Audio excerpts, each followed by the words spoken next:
వేల మందిని ప్రొఫెషనల్స్ గా మార్చిన ఇనోమాటిక్స్ తో మీరు కూడా మీ డ్రీమ్ కెరియర్ ని ఇప్పుడే స్టార్ట్ చేయండి.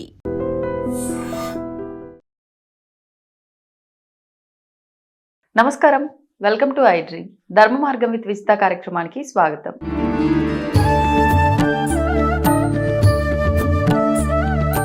నమస్కారం గురుగారు. శ్రీమాత్రే నమః. శ్రీ గురుభ్యో నమః. ఈ మధ్య కాలంలో కర్మ సిద్ధాంతం గురించి ఎక్కువగా మాట్లాడుకుంటున్నాం. అంటే ఎంత మాట్లాడుకున్నా ఇంకేదో మనకు తెలియని ఉంది ఇందులో అనే విధానం కనిపిస్తూ ఉంది. అయితే ఎక్కువగా ఒక వ్యక్తి ఏ తప్పు చేయకపోయినా ఇంట్లో వాళ్ళ ద్వారా కావచ్చు, కొలీగ్స్ ద్వారా కావచ్చు, అసలు సమాజం నుంచి కావచ్చు, అనవసరంగా మాటలు పడుతుంది. ఏందిరా నాయన, నేను ఏం చేయకున్నా ప్రతి వచ్చి నా నెత్తులనే పడుతుంది అన్నట్టుగా అయిపోతుంది సిచ్యువేషన్. అదొక మాటల విషయమనే కాదు, పెద్ద పెద్ద విషయాల వరకు కూడా దారితీస్తుంది.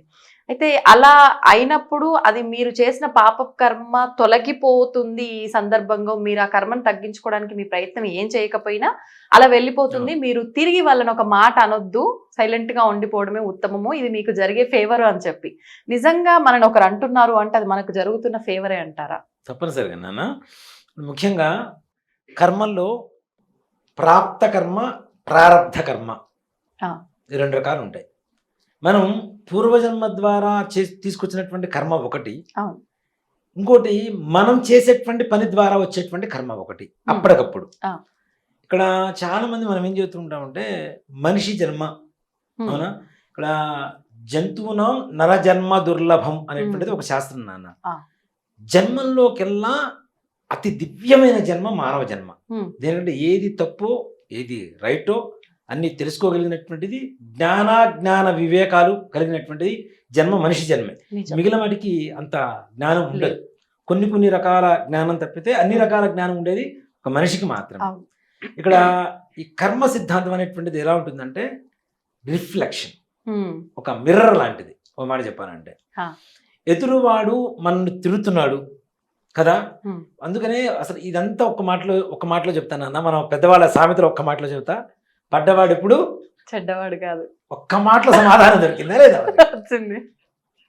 అవును, అంటే ఒక్క చిన్న సామెత ఎంత గూఢార్థాన్ని లోపల దాచిపెట్టింది. అవును, పడ్డవాడు ఇప్పుడు చెడ్డవాడు కాదురా అంటారు. అవును, అవునా? ఎందుకురా ఇది చెప్పారు, పడ్డవాడికి దెబ్బలే తగులుతాయి, ఎందుకు చెడు కాదు అని ఆలోచిస్తాం, దాన్ని విమర్శించేటట్టుగా. పడడం, మాటలు పడడం. ఎదుటివాడు మనల్ని నానా రకాలుగా, ఇప్పుడు మనం చేసింది ఇంత, కానీ ఎదుటివాడు తిట్టేది ఇంత. వాడు తిట్టడం కోసమే మనతో గొడవ పెట్టుకునేవాళ్ళు కొంతమంది. నిజంగా అసలు వీడు ఎక్కడ దొరుకుతాడా, వీడిని ఎక్కడ పట్టుకొని తిప్పుదామా, వీడిని ఎక్కడ నలిపేద్దామా, నాలుగు తిట్టుదామా అంటే మనసులో ఉన్న ఎక్కసు మొత్తం బయటికి ఎక్కడ కక్కేద్దామా అనేటువంటి ఆలోచనతో ఉండేవాళ్ళు కొంతమంది ఉంటారు. అలాగే అసలు వాడికి సంబంధం ఉండదు నాన్న. వాడిది ఎక్కడో వీడిది ఎక్కడో, వీడికి సంబంధం లేదు. అసలు భాష కూడా సంబంధం ఉండదు. కానీ వీడికి ఎక్కడో లడాయి పడుతుంది మధ్యలో నడు రోడ్డు మీద. ఇవి ఎక్కువగా దేవాలయాల దగ్గర కూడా నేను చాలా చోట్ల చూస్తుంటే చెప్తున్నా. దేవాలయాలేంటి, అసలు ఎక్కడెక్కడో రోడ్డు మీద పోతూ ఉంటాడు, ఒకడు గుద్దుతాడు, వాళ్ళిద్దరూ సామరస్యంగా కూర్చొని అరే దెబ్బ తగిలింది, సారీ స్వామి, సారీ అన్న, సరే సరే హాస్పిటల్కి వెళ్దాం పదా, నీ బండి రిపేర్ చేస్తా, ఇది మాట్లాడుతుంటాడు. ఇంకొకటి ఎవడో చేరా ఏమైందిరా అట్లా గుద్దినావు అని వీడు మాట్లాడు. అసలు వీడికి సంబంధం లేదు. అంటే వాడి కర్మని తీసుకోవడానికి వీడికి దరిద్రం బట్టి వీడు ఎక్కడికి వస్తాడు. ఓ మాట చెప్పారంటే వీడికి అసలు సంబంధమే లేదు. దెబ్బ తిన్నవాడు బాగానే ఉంటాడు, దెబ్బ కొట్టినవాడు బాగానే ఉంటాడు, వాళ్ళిద్దరు ఏదో కూర్చొని సామరస్యంగా మాట్లాడుకుంటూ ఉంటారు. మధ్యలో ఇంకొకటి వస్తాడు, అది మన ఏదో సినిమాలో ఉంటుంది, ఏరా ఆడవాళ్ళంటే ఆ టైపులో సంబంధం లేనటువంటి వ్యక్తులు వచ్చి మాట్లాడుతున్నప్పుడు అది నిజంగా కర్మ సిద్ధాంతానికి అంటే ఒక అర్థం లాంటిది నాన్న. ఇక్కడంటే సంబంధం లేదు వీడికి, ఈ విషయంలో దూరాడు. గత జన్మలో ఏదైనా సంబంధం ఉండబట్టి ఇక్కడ దూరాడు అంటారా? 100%. అందుకనే మనం జన్మ ఏదైతే ఉంటుందో పూర్వజన్మ సుకృతం అనేటువంటిది చూస్తూ ఉంటాం. కొడుకులు ఎందుకు పుడతారు, అసలు కొడుకులు ఎందుకు పుడతారో చెప్పనా నాన్న? పూర్వజన్మలో శత్రుత్వం ఉంటే ఈ జన్మలో కొడుకే పుడతాడు, లేదా పూర్వజన్మలో అప్పు ఉంటే ఈ జన్మలో తీర్చుకోవడానికి కొడుకే పుడతాడు. నిజం. పూర్వజన్మలో శత్రువు అనుకోండి, తండ్రిని ఏడిపిస్తూనే ఉంటాడు పుట్టినప్పటి చేయడు. అలాగే పూర్వజన్మలో వీళ్ళిద్దరి మధ్యలో రుణానుబంధం, రుణం ఏదైనా ఉన్నా సరే తప్పనిసరిగా అప్పు. ఇప్పుడు తండ్రి సంపాదిస్తే కొడుకు నాశనం చేసేవాడు కొంతమంది ఉంటారు, నాశనం చేయడానికే పుట్టే కొడుకులు. అవును, అదేంటి, పూర్వజన్మలో ఈ కొడుక్కి తండ్రి అప్పు ఉన్నాడు, అది తీర్చుకోవడం కోసం ఈ జన్మలో పుట్టాడు.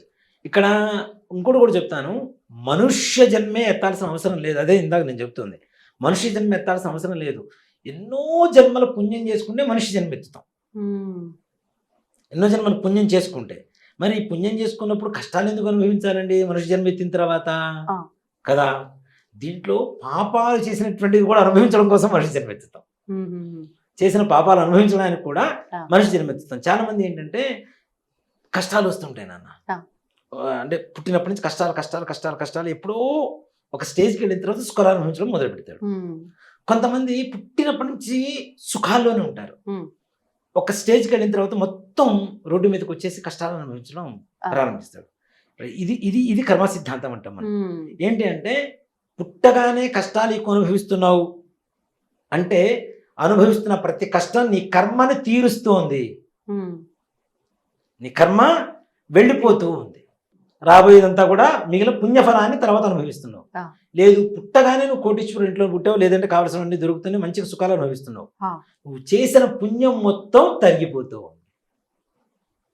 సుఖాలు అనుభవిస్తున్నావు అంటే చేసిన పుణ్యం మొత్తం తరిగిపోతుంది, చివరిలో ముందుంది ముసలి పండగ. ఓకే, సో ఇది కర్మ సిద్ధాంతం. దీంతో పాటుగా మనం ఏం చేస్తున్నాం అంటే అసలు మనకు సంబంధం లేనటువంటి వ్యక్తులు కావచ్చు, మన ఇంట్లో వాళ్ళు కావచ్చు, ఇందాక మీరు అడిగినట్టుగా పూర్వజన్మ రుణానుబంధం ఉంటేనే ఈ జన్మలో ఎక్కడో చోట్ల లింక్ అవుతాం, కనెక్ట్ అవుతాం. అసలు లేకపోతే కనెక్ట్ అవ్వాల్సిన అవసరం. ఇప్పుడు ఒక మాట చెబుతాను, మీరైనా నేనైనా వీళ్ళైనా ఎవరైనా సరే పూర్వజన్మలో ఎక్కడో చోట చిన్న కనెక్షన్ ఉంటే ఆ కనెక్టివిటీ అనేది నెక్స్ట్ జన్మకి పాస్ అవుతూ ఉంటుంది. అక్కడ పాస్ అయింది, ఇక్కడ పాస్ అవుతుంది, పాస్ అవుతూ ముందుకు తీసుకెళ్తూ ఉంది. ఏదో ఒక విధంగా స్నేహరూపం కావచ్చు, ఏదైనా మన దగ్గర పనిచేసేటువంటి వాళ్ళు కావచ్చు, మనం పనిచేసేటువంటి బాసులు కావచ్చు, లేదా మన శత్రువులు కావచ్చు. శత్రువు కూడా కొన్ని సందర్భాల్లో మంచి చేసేవాళ్ళు ఉంటారు.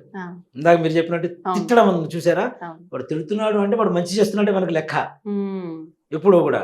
అంటే వాడు మనల్ని తిడుతున్నాడు అంటే మన కర్మను వాడు తీసుకుంటున్నాడు, అంతే కదా.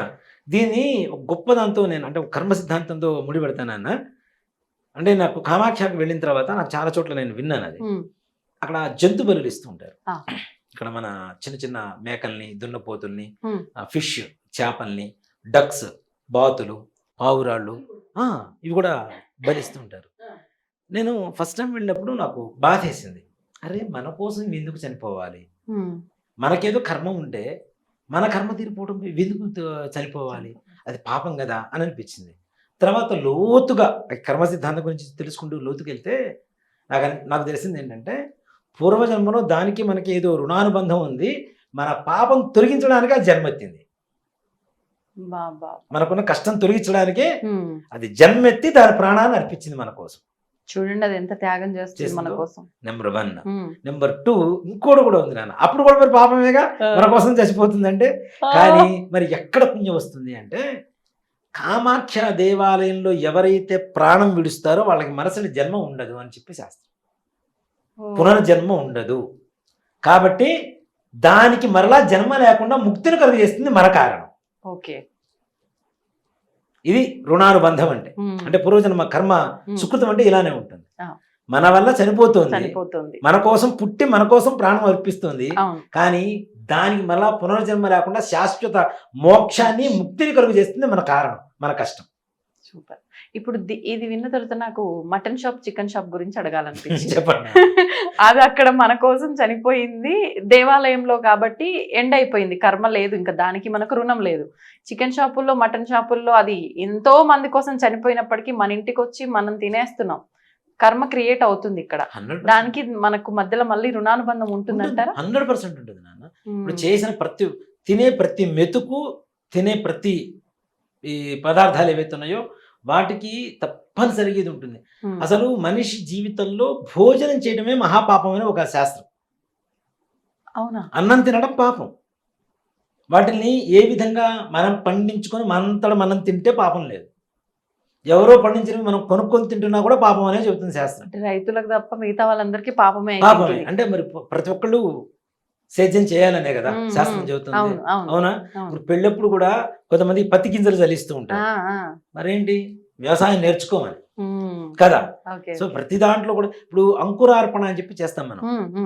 చేసినప్పుడు కూడా మట్టి ముక్కలలో పుట్టమట్టి పోసేసి నవధాన్యాలు వేస్తాం. ఇంత ఎత్తున పెరుగుతుంటాయి 16 రోజుల పండుగకి. అది కూడా వ్యవసాయమే కదా మరి. అంటే వ్యవసాయం ప్రతి ఒక్కరికి తెలిసి ఉండాలి. ఇక్కడ మనం ఏవైతే ప్రతి ఒక్కటి చేస్తున్నామో పుట్టినప్పటి నుంచి చనిపోయేంత వరకు వాటిలో ప్రతి పాపానికి తప్పనిసరిగా మనం చెల్లించాల్సిందే, మూల్యం చెల్లించాల్సిందే. ఎక్కడ చూడ రిలేషన్ గ్యారెంటీ మనకి కనెక్ట్ అవుతూనే ఉంటుంది తప్పనిసరిగా. నిజంగా మీరు చెప్పిన మటన్ షాపులు, చికెన్ షాపులు ఇవి కూడా నిజంగా అంటే ఓకే, ఇప్పుడు మనకు అక్కడ ఇస్తున్నారు, మన ధర్మం కాబట్టి మనం ఏదో అనుకూలంగా చెప్పుకుంటున్నాం. కానీ పూర్వకాలంలో కూడా జంతు బలులు ఎందుకు ఇచ్చేవాళ్ళు? పూర్వకాలంలో జంతువుల్ని మాత్రమే వాళ్ళు తినడానికి ఆహారం, వేరే ఆహారం లేదు. దేవుడికి ఏం చేస్తాం, మనం ఇంట్లో అన్నం వండుకుంటే అన్నం నైవేద్యం పెడతాం, పాయసం వండుకుంటే పాయసం నైవేద్యం పెడతాం. అప్పట్లో వాళ్ళు తినేవి అవే ఉన్నాయి కాబట్టి అవే నైవేద్యం పెట్టేవాళ్ళు. అది సంస్కృతిగా తీసుకొచ్చారు మనకి. ఇప్పుడు ఏం లేదు కదా, చక్క బియ్యం వండుకుంటున్నాం, పరమాణం వండుకుంటున్నాం, దద్దోజనం, పులిహోర, చక్కెర పొంగలి, కేసర్లు, అనేక రకాల భక్ష్యాలు భోక్ష్యాలు అన్నీ వండుకుంటున్నాం, తింటున్నాం కదా. ఇవన్నీ నైవేద్యం పెడుతున్నాం కదా. అప్పుడు అవి అక్కర్లేదనే కదా అర్థం. అవి పెట్టకూడదనే కదా, పెట్టాల్సిన అవసరం లేదని కదా. అందుకని అది గవర్నమెంట్ కూడా మొత్తం జంతు బలుల్ని నిషేధం జరిగింది. సో కాబట్టి ఇక్కడ అంటే అక్కడ కామాఖ్యలో ఉన్న సంప్రదాయాన్ని మనం ఏదో గౌరవిస్తూ మాట్లాడుకున్నాం. కానీ ఒక విధంగా చెప్పాలంటే ఏదైనా సరే, ఏ జంతువులైనా సరే మన గురించి చనిపోతున్నాయి. మనం అంటే ఇప్పుడు అవసరమే వేరు, అనవసరంగా చంపడం అనేది మాంసాహారం. నిజంగా అంటే ఓ మాట చెప్పాలి అంటే ఎవరికైనా కోపం వస్తుంది. అమ్మ పాపం మొన్న గరిపాటి వారు గుడ్డు గురించే బయటపడ్డారు. అవును, మహానుభావుడు. అవునా, ఆయన చెప్పింది వేరు, ఇక్కడ జనాలకి కట్ చేసి పంపించిన వీడియోస్ వేరు. ఇప్పుడు నిజంగా తెలంగాణలో 3,24,00,000 మంది విద్యార్థులు, పేద పిల్లలు ఉన్నారు. వాళ్ళ కోసం గుడ్డు పెడుతున్నారు, భోజనం పెడుతున్నారు. కానీ ఈ సౌలభ్యాలు పొందుతున్నటువంటి వాళ్ళు ఎంతమంది ఉన్నారు? 4,64,00,000 మంది తింటున్నారు. మరి ఉన్నదేమో 3 కోట్ల చిల్లర అయితే 4 కోట్ల చిల్లర ఎట్లా తింటున్నారు మరి? ఆయన చెప్పింది ఏంటి? ఎవరికైతే అర్హత ఉందో వాళ్ళకి కలగటం లేదు, వాళ్ళకి చెందట్లేదు, మిగిలిన వాళ్ళందరూ తింటున్నారు. అదే కాదు, ఏది తీసుకున్నా, ఒక ఇల్లు తీసుకోండి, ఏదైనా ప్రభుత్వ పథకాలు అసలైన వాడికి అర్హులైనటువంటి వాళ్ళకి అందట్లేదు, అనర్హులైనటువంటి వాళ్ళకి అందుతుందని చెప్పడం ఆయన చెప్పాలనుకున్న ఉద్దేశం. అది పోయి ఒక ఆవిడేమో గుడ్డు తీసుకొని కొడతానుంటుంది గుండె మీద, ఇంకొకడ అసలు నిజంగా మొదట గురువు గారు పిలిచిన వాడి వీళ్ళందరూ ఇప్పుడే గుడ్డు గురించి మాట్లాడితే ఆయన గుండు పగల కొడతారు. అసలు ఒక్కొక్కడు మాట్లాడిన మాటలు నాన్న నిజంగా నాకైతే చెప్తున్నా కదా, వాడు వచ్చి ఎదురుగా వచ్చి మాట్లాడు మీడియా అంతే. వాడికి వీడియో ఉంది కదా, వాడి దగ్గర సెల్ ఫోన్ ఉంది కదా, ఎదురుగా స్టాండ్ మీద పెట్టుకుని మాట్లాడడం, దానికి మాత్రమే వాడికి దమ్ము. ఎదురుగా వచ్చి మాట్లాడే ధైర్యం ఉండదు వీడికి. అంటే చెప్తున్నాయి దాని గురించి కాబట్టి. అంతేగాని తప్పు నాన్న. అంటే ఏదైనా మాంసాహారం అనేటువంటిది తినకూడదు అంటే ఇప్పుడు నన్ను సేమ్ ఆయనతో పాటు కట్టేస్తారు, అదే తారీఖు కట్టేస్తారు. కానీ కాకపోతే తప్పుని చెప్పడం తప్పు కాదు, చెప్పకపోతేనే తప్పు అవుతుంది. మాంసాహారం తింటేనే ప్రోటీన్స్ ఉంటాయా? మొన్న చెప్పిన వీడియోలో కూడా చెప్తున్నాడు, బ్రాహ్మణికి ప్రోటీన్స్ చాలా లోపిస్తుంటాయి.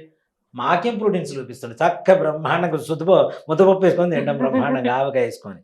అవునా, సున్నుండలు తింటాం, వాటిలో లేవా ప్రోటీన్స్? మినుము, ఇనుము అంటారు, వాటిలో ప్రోటీన్స్ లేవా? ఇక ఓన్లీ గుడ్డులోనే ప్రోటీన్స్ ఉంటాయా? ఓన్లీ నాన్ వెజ్ లోనే ప్రోటీన్స్ ఉంటాయా? B12 లోపిస్తుంది. B12 ఎందుకు లోపిస్తుంది? వాటిని మన గ్రహాలతో సహా కంపారిజన్ చేసి చూపించగలుగుతా. ఏ గ్రహం తక్కువైతే ఏ విటమిన్ మన బాడీలో తక్కువ అవుతుంది అనేది నేను చూపించగలుగుతా. మరి అంటే ఆహారంతో సంబంధం లేదా? గ్రహాల పరిహారం చేసుకుంటే తప్పనిసరిగా నా గ్రహాలతో ఇక్కడ చూడండి లింక్ మళ్ళీ దీంట్లో కూడా నవగ్రహాలు, అవును, నవధాన్యాలు, వాటిల్లో ప్రోటీన్స్ ఉన్నాయి కదా. అవును, చూడు ఎంత గొప్ప లింక్ ఉంటుందో చూడండి. నవధాన్యాలు అవి తినటం వల్ల కూడా, ఇప్పుడు మీకు ఇష్టమైన కూరేసి పెట్టానా, మీరు నాకు ఫేవర్ అవుతారా అవరా?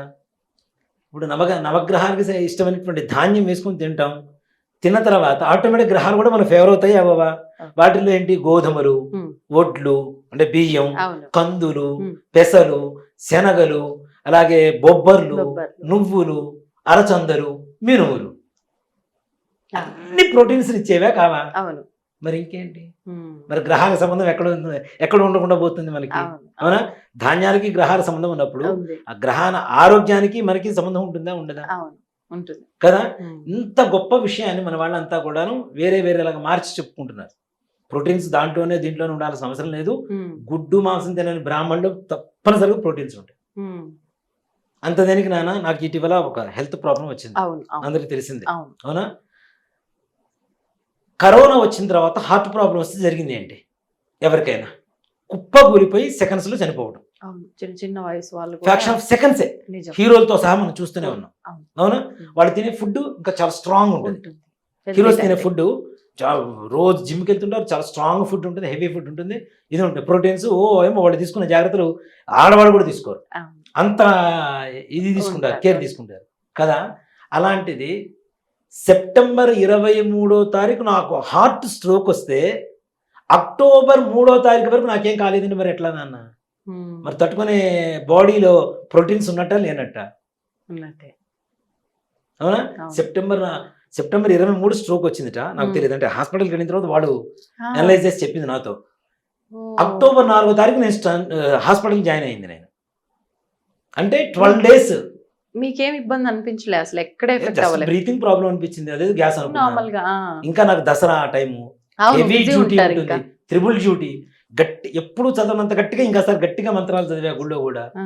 అయినా ఏమీ అనిపించలేదు. మా కమిటీ వాళ్ళు కూడా ఏదన్నాయా అంత గట్టిగా అరుస్తామేమయ్యా గొంతు పోతుందయ్యా అని, అయినా సరే ఇంకా గట్టిగా చదివాను, నాకేం కాలా. మరి 12 రోజులు నాకేం కాలేదుగా, నా బాడీ తట్టుకుందంటే మరి నేను ఏం గుడ్డు తిన్నాను, ఏం నాన్ వెజ్ తిన్నానని. తినకుండా తట్టుకుందా లేదా? మరి తిన్న వాళ్ళందరూ బతుకున్నారా? పోనీ ఏమన్నా హార్ట్ ప్రాబ్లం వచ్చిన వాళ్ళు? అవునా? అంటే ఇవి తింటేనే ప్రోటీన్స్ వస్తాయి అనేది ఎక్కడ శాస్త్రం లేదు. దయచేసి ఓకే, మనం డైవర్ట్ అయిపోతున్నాం దీంట్లోంచి దాంట్లోకి. కాబట్టి మాంసాహారం తినడం ఇట్లాంటివి కూడా పాపం కిందకే వస్తుంది తప్పనిసరిగా. అది. ధన్యవాదాలు. శ్రీమాత్రే నమః, శ్రీ గురుభ్యో నమః. దీన్ని తవ్వండి, తవ్వుతూనే శివలింగం. పరమాత్మకు జీవా సరే దాన్ని అట్లా కప్పేసేయండి, చూపించదండి. Krishna is there. మూర్తి పూజ కాదు, సాక్షాత్ బ్రజేంద్ర నందన భగవాన్ ఉన్నారు మూర్తిలో. ఏమీ ఆశించకుండా ఆరాధించే వాళ్ళు కూడా ఉన్నారా ప్రభుజీ? నిజమైన భక్తి అంటే మనకు తెలియదు కాబట్టి